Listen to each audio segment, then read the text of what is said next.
Hello and welcome to the virtual school. I'm Sahil. Today we are going to talk about the recent happenings in and around the world. Before going ahead, I would like to welcome you all to the virtual school, a new way of learning and teaching with the vision of Let's Grow Together. मैं साहिल आपका host आपका स्वागत करता हूँ खबरों की दुनिया में जहां मिलती है खबर दुनिया की। तो चलते हैं आगे। यहाँ पर फर्स्ट न्यूज आ रही है गंगा से। गंगा मैया, हम जिसे कहते हैं गंगा मैया। Bodies of suspected covid victims found floating in Ganga. Corona की वजह से जो जिन लोगों की मौत हुई है उन लोगों की बॉडीज को गंगा में बहाया है। जो महादेव घाट है गंगा का, जहाँ पर एक विलेज है चौसाया विलेज, वहां पर जो बॉडीज मिली है उनका एक वीडियो मीडिया पे मतलब सोशल मीडिया पे वायरल हुआ है। और वहां के जो कुछ गवर्नमेंट के ऑफिसर्स है उनका कहना है कि ये ईस्टर्न उत्तर प्रदेश से बह के आई हुई होगी। कहाँ से आई है, कहाँ पे गई है, ये तो नहीं बोल सकते। So, Chausa is about 10 kilometers from the headquarters of Buxar adjoining eastern Uttar Pradesh. प्रशासन ने इनके ऊपर ध्यान देना चाहिए और देखना चाहिए क्या क्या हुआ है। आगे चलते हैं। Vaccine production is being gradually ramped up, said by central government. Center informed the Supreme Court that the production capacity of COVID-19 vaccine had been gradually ramped up in light of the immunization drive. अभी इनका कहना क्या है कि हम लोगों ने जो प्रोडक्शन का काम है जो बहुत तेज गति से आगे बढ़ाया है। और गवर्नमेंट का कहना है कि उन्होंने 1700 करोड़ रुपया सीरम इंस्टीट्यूट ऑफ पुणे को दिया है। किसके लिए? 11 करोड़ डोसेस का कोविशील्ड डोज का उत्पादन करने के लिए, और वो भी अवेलेबल होगा मई, जून और जुलाई के लिए। उनका ये भी कहना है कि उन्होंने एडवांस पेमेंट किया है 787 करोड़ का, किसको? भारत बायोटेक इंडिया लिमिटेड को, फॉर 5 करोड़ वैक्सीन का डोसेस बनाने के लिए। अब ये कहना है गवर्नमेंट ऑफ इंडिया का, देखते हैं कितना सच है कितना झूठ है, और जब हमें वैक्सीन मिलेगा तभी इसके बारे में कुछ कहा जाएगा। अभी ये जो न्यूज आ रही है, प्रधानमंत्री गरीब कल्याण Anna Yojana, 1 lakh ton of grain given under the Pradhan Mantri Garib कल्याण अन्न योजना। अभी जो कोरोना की वजह से जो हालत खराब हुई है, उसी की वजह से गवर्नमेंट ने कहा है कि उन्होंने 2.03 crore of the 80 crore beneficiaries with 13 states and union territories having started distribution. According to the ministry's data provided at the virtual press briefing, the state which have started distribution of the 5 kg of rice and wheat include Andhra Pradesh, Arunachal Pradesh, Haryana, Himachal Pradesh, Jharkhand, Karnataka, Maharashtra, Tripura and Uttarakhand. अभी आप ही लोग बता दो, आपकी वजह से आपके area में अगर इसी स्कीम के अंडर में अगर आपको कुछ धान मिला है, कुछ गेहूं, कोई राइस और कुछ चीजें मिली है, इसके ये जो स्कीम है इसके अंडर में आपको राइस और व्हीट ही मिलता है, मतलब राइस और चावल ही मिलेगा और कुछ नहीं।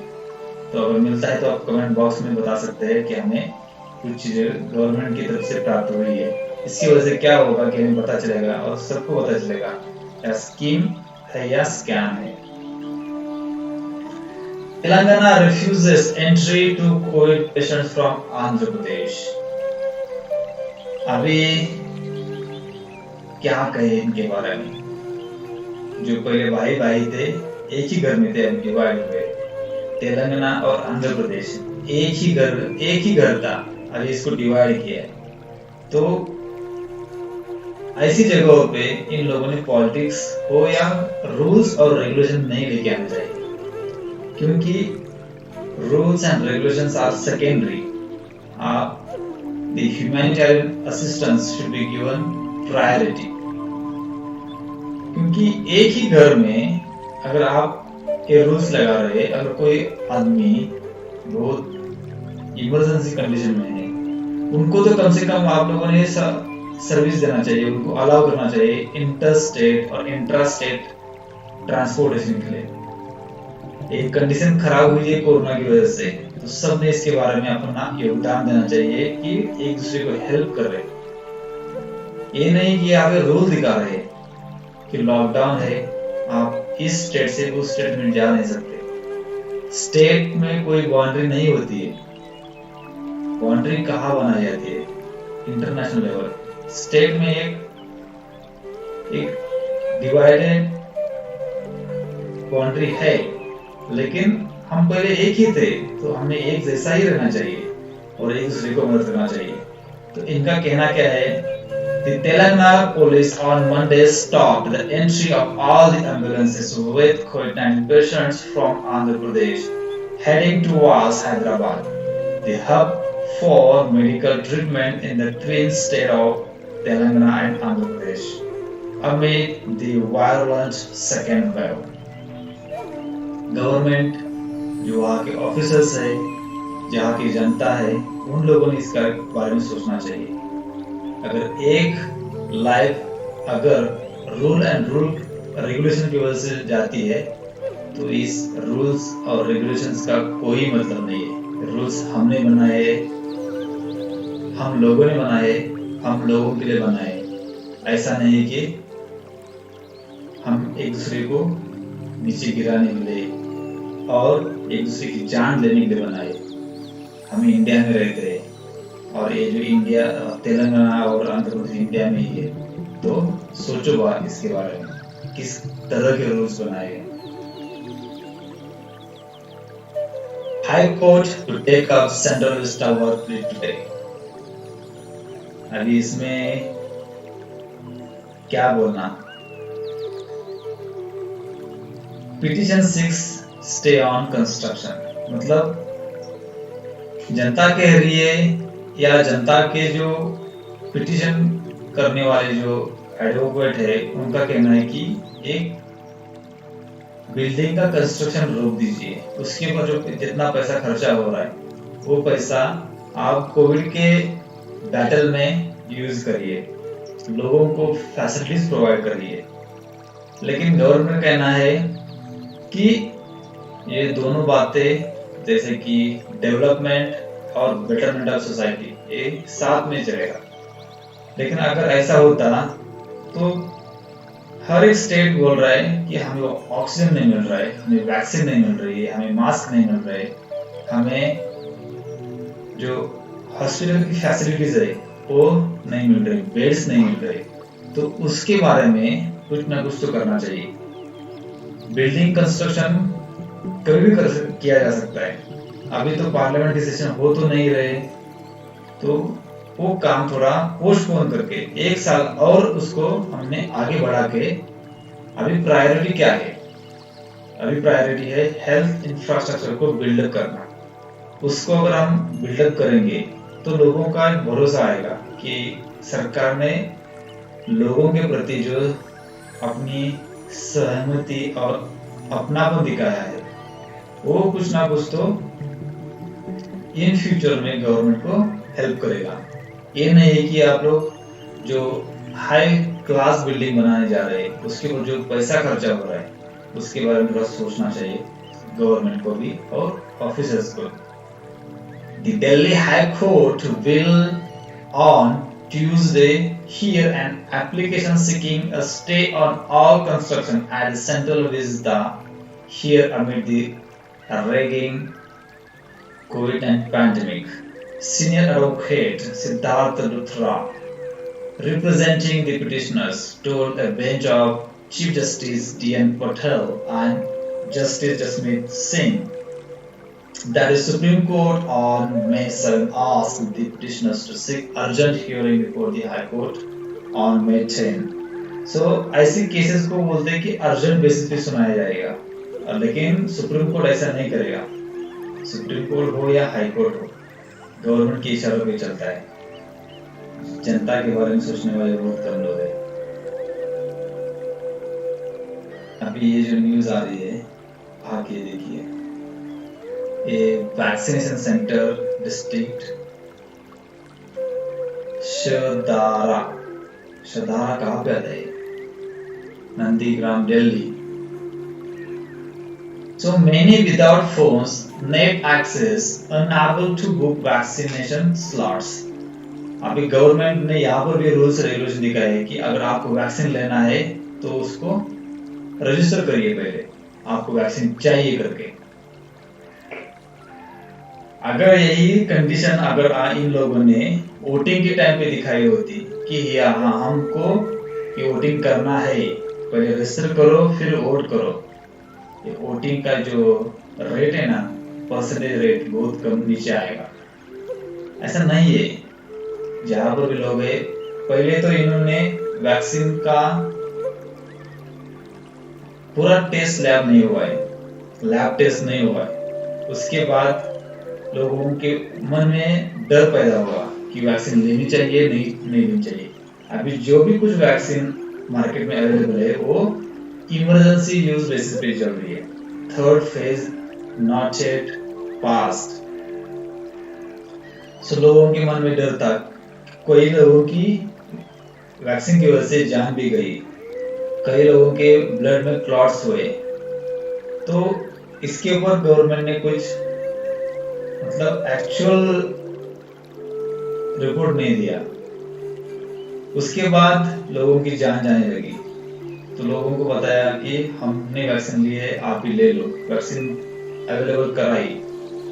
उसके बाद क्या हुआ कि वैक्सीन का शॉर्टेज हुआ। हमारे गवर्नमेंट ने वैक्सीन बाहर एक्सपोर्ट कर दी।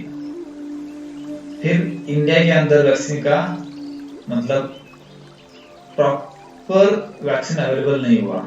There was lack of vaccines in India for Indian people, but India exported millions of doses of vaccine. So अब ये कह रहे हैं कि ऑनलाइन बुक करिए। अभी लोगों के पास इंटरनेट है, गरीब लोगों के पास इंटरनेट नहीं मिलेगा, तो जो प्रोसेस वो फ्लेक्सिबल होना चाहिए।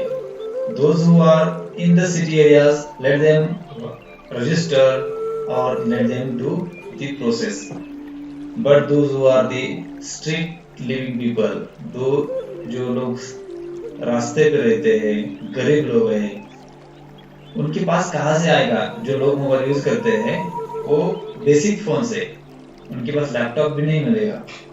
तो उन लोगों ने ऐसा नहीं कि उसका रजिस्ट्रेशन करना ही करना है। तो इसके बारे में गवर्नमेंट ने सोचना चाहिए और जो लोग हैं उनको सबको वैक्सीन देनी चाहिए। Some way they were unaware of registration process as they thought walk-ins are permitted. But मतलब उनका कहना है कि सबको वैक्सीन अवेलेबल है, अभी जाओ और लेके आइए, मतलब सुई लगा को और वापस आ जाओ। लेकिन यहाँ पर क्या है कि अभी वहां पर जब लोग पहुंचे वैक्सीन सेंटर पे, तो उनको कहना पड़ा है और उनको बोला जा रहा है कि आप पहले रजिस्टर करिए ऑनलाइन और फिर आइए। माय डियर गवर्नमेंट, ये क्या फ्लाइट बुक करने के लिए आए क्या? यहाँ से उड़ान भर के वो कोई बाहर जाएंगे, उनको वैक्सीन लेना है, उनसे चाहे तो पैसा लीजिए। फुकट में वैक्सीन देने की कोई जरूरत नहीं है। There is no need to provide vaccine free of cost. Charge the minimum cost at least 50 rupees, 60 rupees. तो गवर्नमेंट के पास थोड़ा कुछ रेवेन्यू आएगा, लेकिन लोगों की हालत खराब मत करिए। जिसको वैक्सीन लेनी है उनको लेने दो, उनको प्रोवाइड कराइए। सुप्रीम कोर्ट, हाई कोर्ट बोलते हैं कि सभी के पास, सभी स्टेट के पास वैक्सीन अवेलेबल है। जब लोग पहुंचते हैं तो वहां पर वैक्सीन नहीं होती है। सुप्रीम कोर्ट, हाई कोर्ट बोलते हैं कि जो ऑक्सीजन स्टॉक available है, adequate stock is available in each and every state, then people are dying because of the lack of oxygen. So जो एक कंडीशन खराब की है एक मैनेजमेंट की वजह से, everything is available as per this data, vaccine is available, remdesivir is available, oxygen is available, then why people are dying? So where is the lag? Who is lagging? People, government, or professionals? No one knows. They should be very professional in this kind of thing. Either they should make aware people, yeah, today vaccine is not available, you come tomorrow. But they are allowing, go and take vaccine. Center is telling, government is saying, telling, go and take vaccine. When people approach the hospitals or COVID centers, there is no vaccine. Then they will get angry with these people, and then there will be clash. That is not good. With the vaccination drive for 18 to 44 age group requiring prior appointments, several recipients who do not own smartphones or have access to the internet are struggling to book slots. While many are unaware of the registration and booking process after slots open up on the portal, several others, like guards and households, have turned to their employers for help. Vaccines skirmishes. It means अभी vaccine available हुआ कहाँ से? पूरी दुनिया से, USA, China, Russia, India. अभी जो क्या बोलते हैं उसको, डिस्कशन हो रहा है और आर्ग्यूमेंट हो रहा है आईपीआर के ऊपर। मतलब अगर हमारा जो कोविशील्ड बना है वो किसके साथ में बना हुआ है? AstraZeneca from USA. अभी बोलते हैं कि वो हमारा आईपीआर है, इंटेलेक्चुअल प्रॉपर्टी राइट्स, पेटेंट। अगर वो बोलते हैं कि अगर हम चाहे तो आपको देंगे, क्योंकि अगर as per the IPR for 10 years the author of the patent has a right to use that license as a commercial. It means he can sell as per his own. वो उसके हिसाब से लोगों को बेच सकता है, उससे पैसा कमा सकता है, फ्री ऑफ कॉस्ट नहीं दे सकता।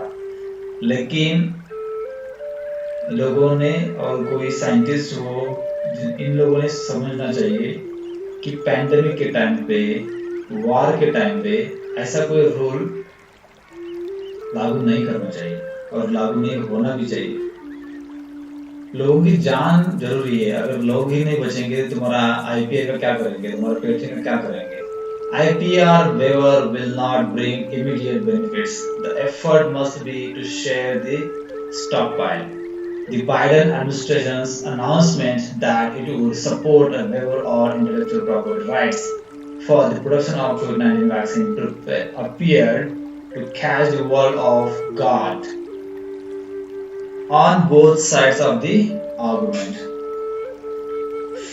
अभी एक बात का मुझे हंसी आती है, जब government transition happen in the USA when Biden was in the fair to come as the next president. Donald Trump was the current president of USA. That time they signed all the agreements which will benefit their nation, benefit their own people, like make America great again. सो जहाँ पर उनका benefit है वहां पर के जो जो भी कुछ एग्रीमेंट्स होते वो जल्दी जल्दी साइन कर लेते। जैसे कि इन्होंने साइन किया, United States has sign over 100 foundation agreement with the defense partners around the world.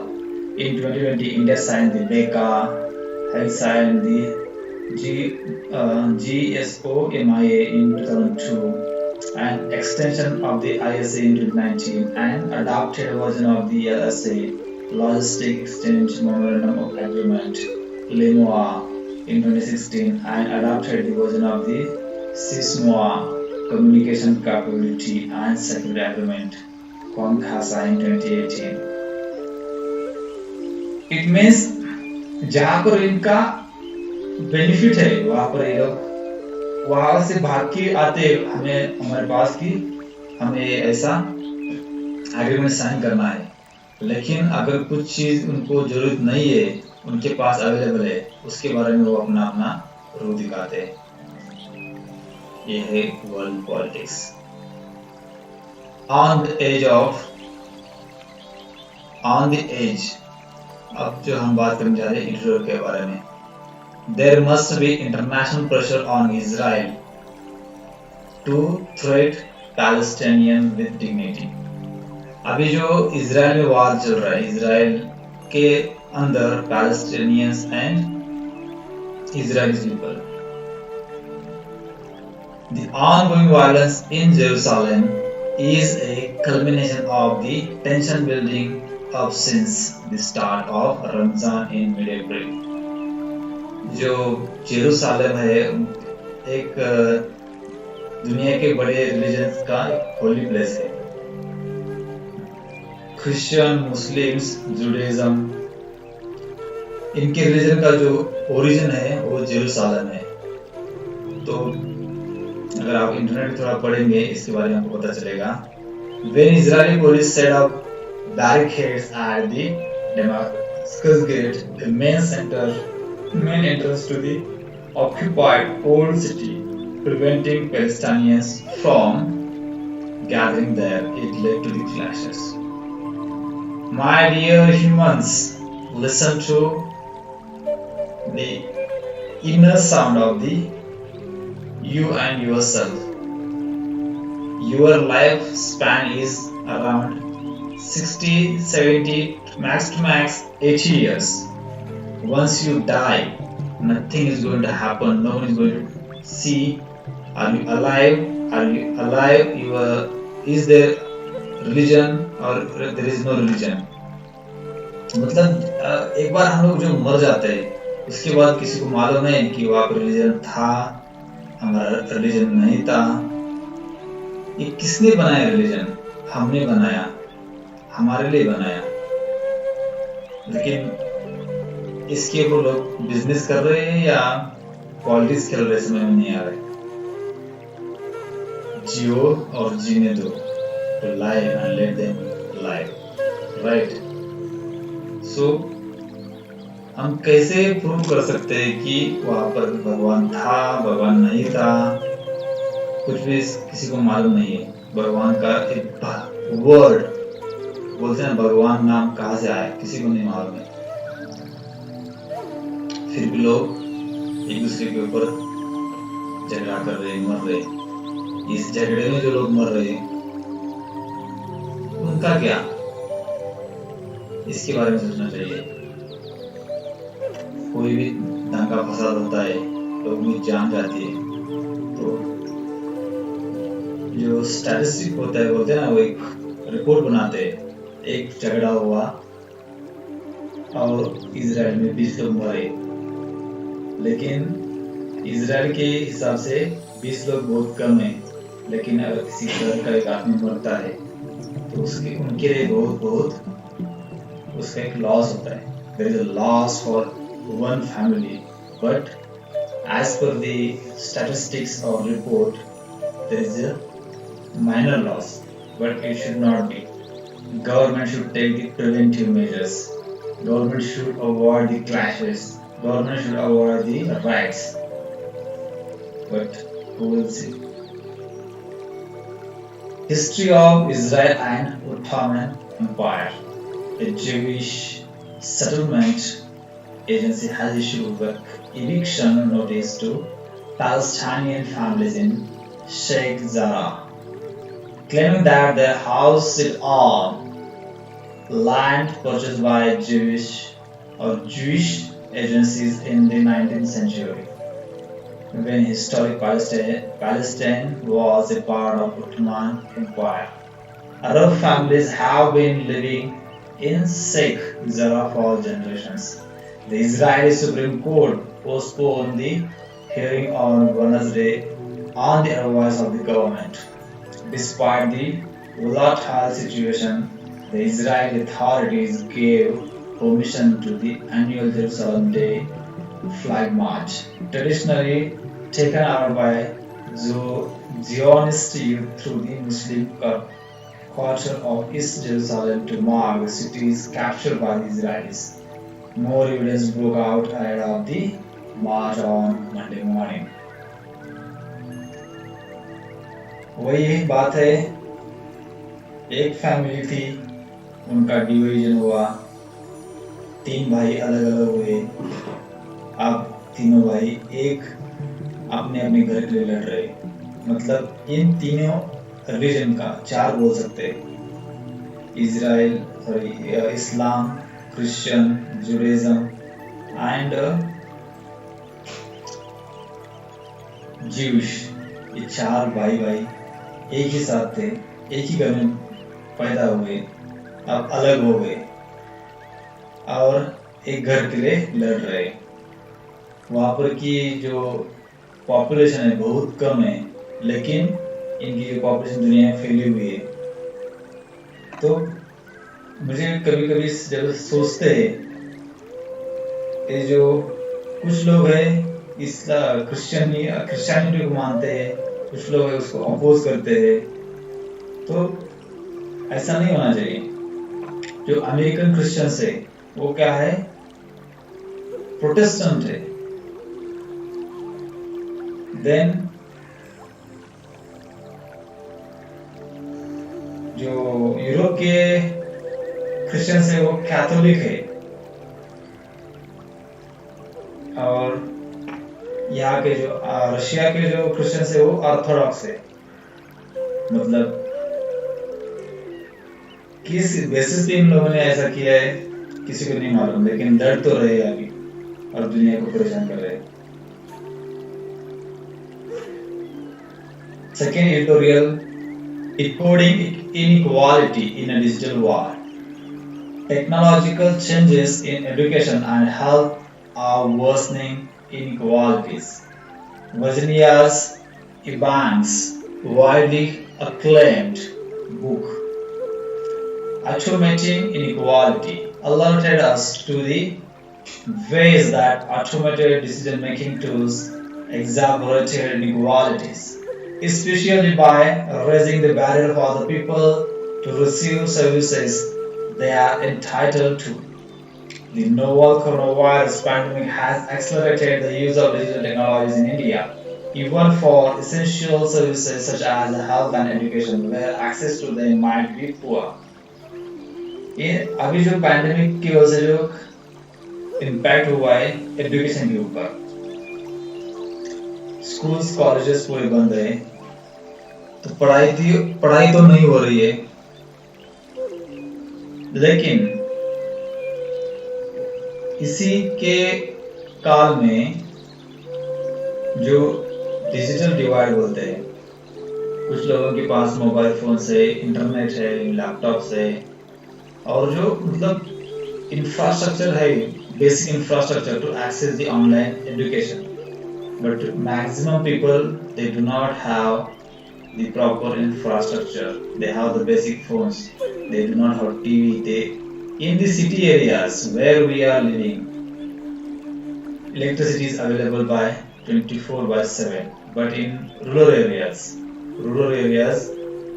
the electricity is available only for around 8 hours. So what they will do, उनके पास 8 घंटे बिजली आती है, उन्होंने अपने मोबाइल चार्ज करने हैं, या टीवी देखना है, टीवी है तो भी कुछ उनके ऊपर प्रॉपर एजुकेशन चैनल्स अवेलेबल नहीं है, क्योंकि उनको एक्स्ट्रा पैकेज लेना पड़ेगा। तो इस हालत में online education is not possible. But कुछ लोग है जो इसी को मतलब इनहांस बोल रहे, इनहांस करो कि लोगों को ऑनलाइन एजुकेशन दे दो। अभी यूजीसी का जो नोटिफिकेशन आता है, उन्होंने क्या कहा कि ऑनलाइन एजुकेशन कंटिन्यू करो। सिटी एरियाज में there is no issue for the online education, but in rural areas it is very very difficult to continue as a online education. Offline education in the rural areas they should be continued, because in rural areas there are area is available. They can sit under the tree. They can continue teaching with the keeping proper social distance. But in city areas not possible. The city area we should continue the education online. In rural areas we should keep the education continue as the offline education. Please try to listen. Government should take note of this.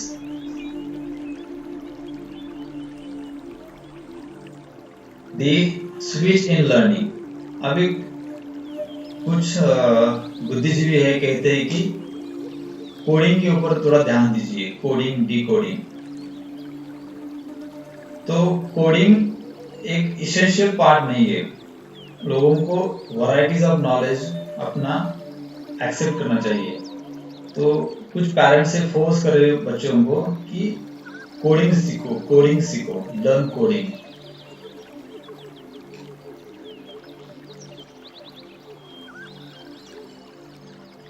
और एक बात आ रही है कि for few to switch to online education has been seamless, notwithstanding the education minister's statement in parliament that no one had been deprived of education because of online learning.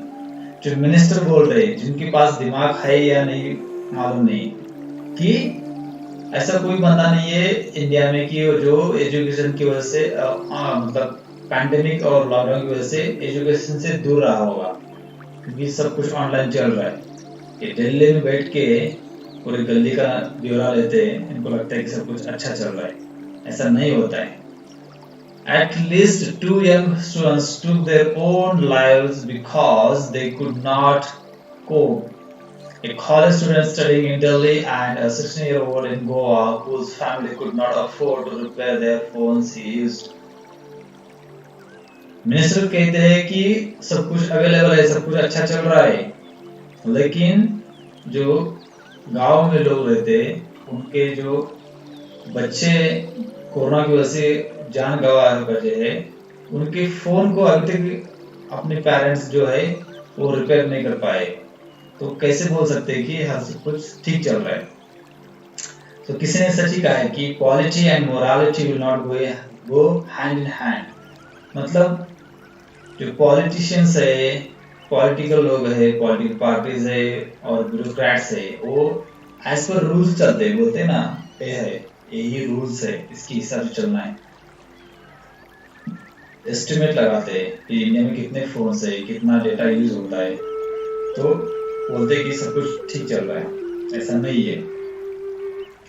On ground in rural areas कैसी हालत है, इन लोगों ने जाके check करना चाहिए, देखना चाहिए।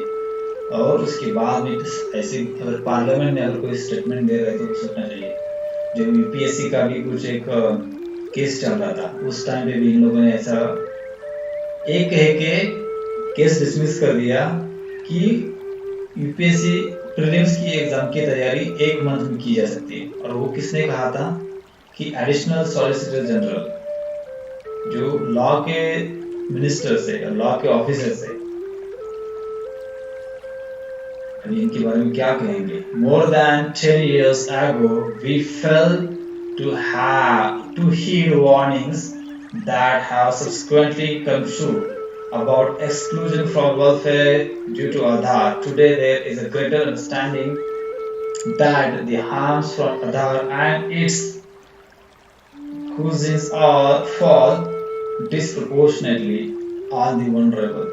Hopefully, the pandemic will teach us to be more discerning about which digital technology we embrace.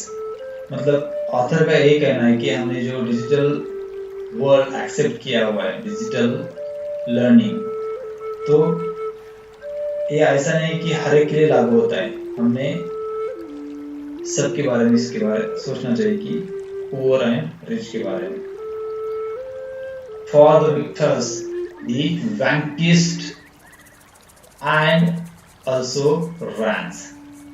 अभी जो ममता दीदी, there are many lessons from the results of the recent assembly elections, the focal point being West Bengal. अभी जो waste Bengal का election हुआ, उसके पूरे India का ध्यान लगा हुआ था. सभी लोग उसके ऊपर ध्यान लगाए बैठे हुए थे क्या रिजल्ट आएगा. और इस इलेक्शन में जिन लोगों ने, मतलब जो लीडर्स थे, बीजेपी हो या तृणमूल कांग्रेस की हो, इन्होंने अपनी जान लगाई, जान की बाजी लगाई. ये ममता दीदी जी तो क्या बोलते हैं, व्हील चेयर पे थी, फिर भी उसने सभी रैलियां की. हमारे मोदी जी, अमित शाह जी तो जब वहाँ पे छत्तीसगढ़ में बम ब्लास्ट हुआ, मतलब नक्सलियों ने कुछ बम ब्लास्ट किया, हमारे जवान मारे, तुरंत वापस आए, दिल्ली में मीटिंग करे, फिर वापस चले गए वेस्ट बंगाल में. मतलब इन लोगों ने जो जितनी ताकत लगाई, पूरे एफर्ट्स लगाए, they put their all efforts in the Bengal election. ऐसी अगर ताकत, ऐसे एफर्ट्स अगर वैक्सीन लगाने में अगर करे, तो कोरोना ऐसे भाग जाएगा, बोलेगा कि यहाँ के लोगों का जज्बा बहुत खतरनाक है. लेकिन ऐसा नहीं होता है. जब इलेक्शन नजदीक आते हैं, तब सभी एलिमेंट्स एक्टिव होते हैं, और इलेक्शन होने के बाद 5 साल तक कुछ नहीं होता. देखते हैं अभी आगे क्या होता है. National health service in India, अभी जो इलेक्शन रैली में राजनाथ सिंह ने, मोदी जी ने और अमित शाह जी ने जो आयुष्मान भारत का जो प्रमोशन किया, 5 लाख का हेल्थ इंश्योरेंस, वर्ल्ड्स लार्जेस्ट और बिगेस्ट हेल्थ इंश्योरेंस, एक कहा दिया. लोगों को क्या लगता है, अगर आप लोगों को मालूम है तो इस कमेंट बॉक्स में आप बोल सकते हैं कि हमें इसके बारे में पता है. आयुष्मान भारत के बारे में बहुत कम लोग जानते हैं कि आयुष्मान क्या है. बोलते तो है कि वर्ल्ड की सबसे बड़ी इंश्योरेंस है और यह हेल्थ फैसिलिटी है. 5 लाख हर एक घर के लिए इंश्योरेंस दिया जाएगा.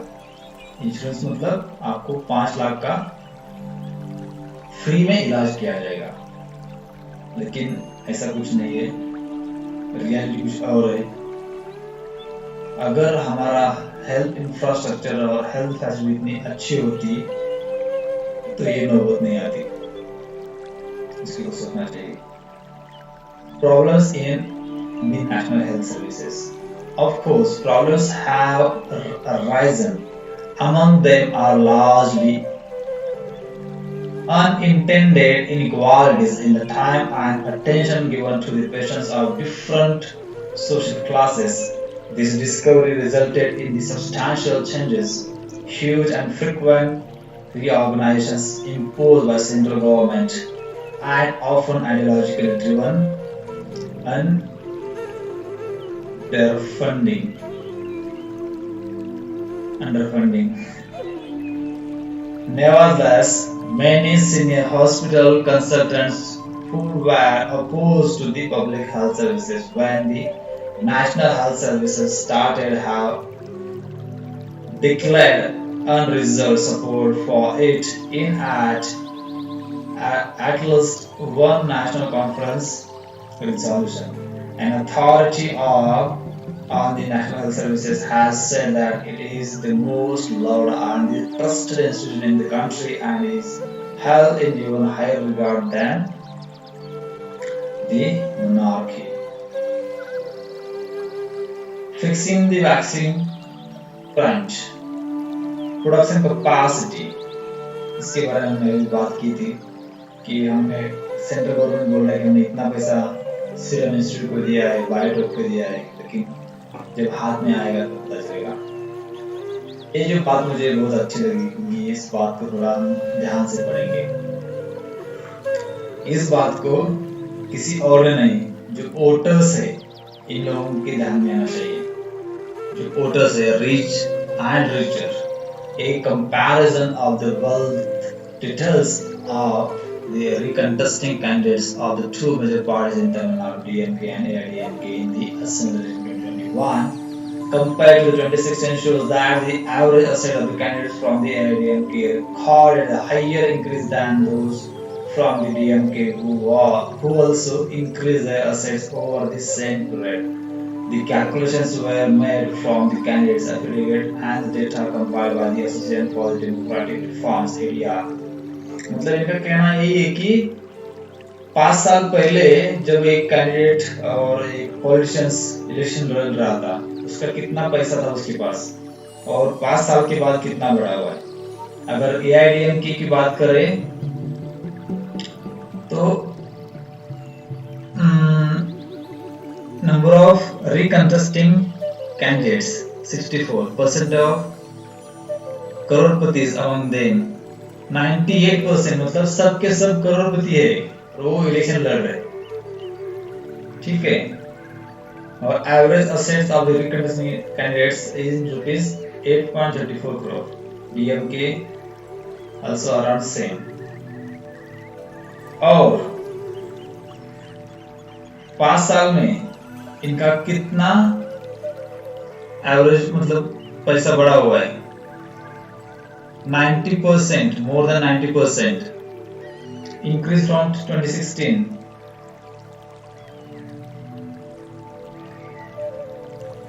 इनके देखो लास्ट कॉलम जो दिखा रहा है यहाँ पे, किसी किसी का असेट 500% से बढ़ा हुआ है, 600% से बढ़ा हुआ है। और आप लोगों को झूठ बोल के जिन्होंने पैसा मतलब इलेक्शन कराए, उसके बाद कुछ नहीं। देखिए, अधिकारी इलेक्टेड लीडर ऑफ अपोजिशन। एक बात यहाँ पर मुझे अच्छी नहीं लगती है। इलेक्शन में जब आपको बहकाया जाता है कि मैं ऐसा करूंगा, मैं वैसे करूंगी, और इलेक्शन के बाद जो पार्लियामेंट में लोग बैठते हैं, एक साथ ही बैठते हैं, एक साथ खाना खाते हैं और आपको दिखाते हैं और आपको लड़वाते हैं। ये ममता दीदी और जो अधिकारी, इनकी वजह से कितनों की जाने गई। और आज इन्होंने जो गवर्नमेंट फॉर्म किया है, तो ये सभी साथ में बैठेंगे, एक ही ऑफिस में बैठेंगे, वहां पर वो झगड़ा नहीं करेंगे। झगड़ा इनके अंदर नहीं होता, वो किसी को मारपीट नहीं करेंगे। क्यों? ये आप लोगों को सोचना क्यों नहीं करते। आप लोग झगड़ते लड़ते हैं और मरते भी है, और इन लोगों को ऐसे हवेली में बिठा देते हैं। देखो कितनी अच्छी हवेली बना के रखी है। तो आप लोगों को सोचना है, मेरा ये नहीं कहना है कि आप लोग इलेक्शन में पार्टिसिपेट मत करिए, मेरा इतना ही कहना है कि झगड़ा मत करिए किसी के बहकावे में आके,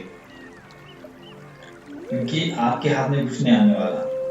आप लड़े चिल्लाए कुछ भी करे, आप रैली में गए, सेलिब्रेशन में गए, कुछ नहीं होने वाला। तो इन चीजों से दूर रहिए, पार्टिसिपेट करिए, झगड़ा मत करिए, बहकावे मत में आए। Second wave due to government's neglect. अभी इसके बारे में क्या कहना है, कुछ कहने की जरूरत नहीं, सब दुनिया जान रही है। In Supreme Court, center justifies its vaccination strategy. It is different from exercise conducted in the past. Government tells court it promises equitable allocation of vaccines to states. The government or central government or the Supreme Court is सब एक ही जैसे रहते हैं, इनका कुछ कहना नहीं। Supreme Court for election rallies, everything happened without Supreme Court's intervention, right? Now vaccination for for vaccination Supreme Court is intervening. Why? मतलब इलेक्शन के लिए सुप्रीम कोर्ट बीच में नहीं आता। जब वैक्सीनेशन का बात आया और हेल्थ इंफ्रास्ट्रक्चर का बात आया तो सुप्रीम कोर्ट उनके ऊपर कुछ बोलते कि रूल्स लगा रहे। तो ऐसे सुप्रीम कोर्ट का, ऐसे गवर्नमेंट का क्या फायदा है? तो इसके बारे में थोड़ा सा सोचना चाहिए। Centre seeks a free hand in कोविड-19 मैनेजमेंट। गवर्नमेंट बोल रहा है कि हमें फ्री हैंड दे दो कि हम अपने हिसाब से चलना चाहते हैं, बल्कि as per the constitution supreme court only can advise to the central government, they can not force them. तो देखो यहाँ पर आप लोग ये सेंट्रल गवर्नमेंट सुप्रीम कोर्ट का मतलब बहाना दिखा रहे हैं कि सुप्रीम कोर्ट हमको ऐसे बोल रहा है कि इस हिसाब से चलो। Policy, strategy and steps taken by the executive must be appreciated. Central बोल रहे हैं कि हम जो काम कर रहे हैं सुप्रीम कोर्ट ने हमें अप्रिशिएट करना चाहिए। वाह रे वाह government. The court records in its April 30th order that the Solicitor General has stated that there is no dearth of oxygen supply in the country as on the date steps are being taken continuously to augment the supply of oxygen। देखो जो law के officer है मतलब attorney general का जो subordinate होता है वही कोर्ट सुप्रीम कोर्ट में जाके बोल रहा है कि सब कुछ ठीक है, हर एक स्टेट के पास ऑक्सीजन है, हेल्थ इंफ्रास्ट्रक्चर है। अरे आप लोग ये बात को समझिए, कौन क्या बोल रहा है, कहाँ बोल रहा है। तो thank you so much my dear friends.